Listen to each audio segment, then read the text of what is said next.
Hello everyone, welcome back to my channel MLT Concepts Made Easy.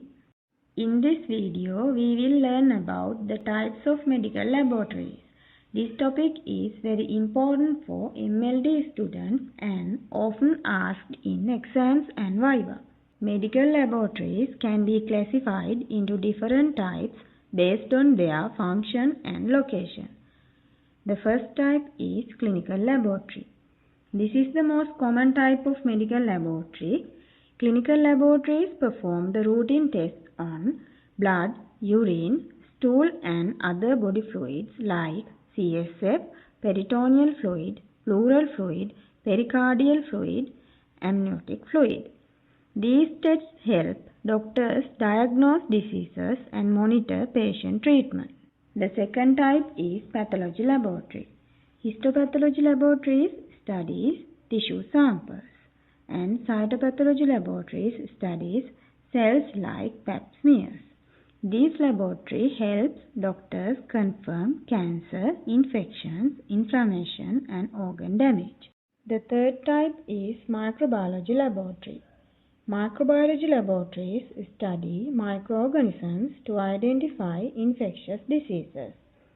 Microbiology laboratories detect and identify bacteria, viruses, fungi and parasites, determine the cause of infections, and test which antibiotics or drugs will work, like sensitivity testing. The fourth type is hematology laboratory. Hematology laboratory is a medical laboratory that studies blood and blood-forming tissues to diagnose and monitor many diseases.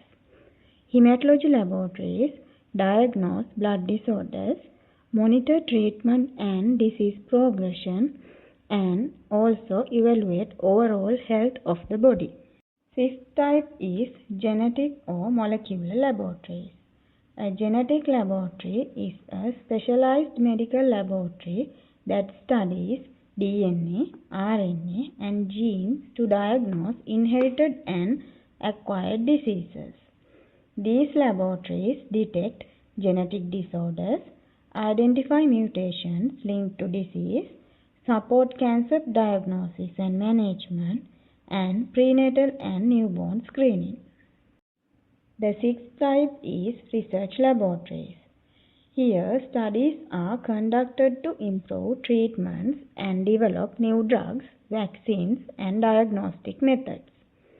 These laboratories discover causes of diseases, develop new treatments and vaccines, improve diagnostic techniques, and support clinical trials and evidence-based medicine. In summary, different types of medical laboratories work together to support healthcare systems and patient care. If you found this video helpful, please like, share and subscribe to the channel. Thank you for watching.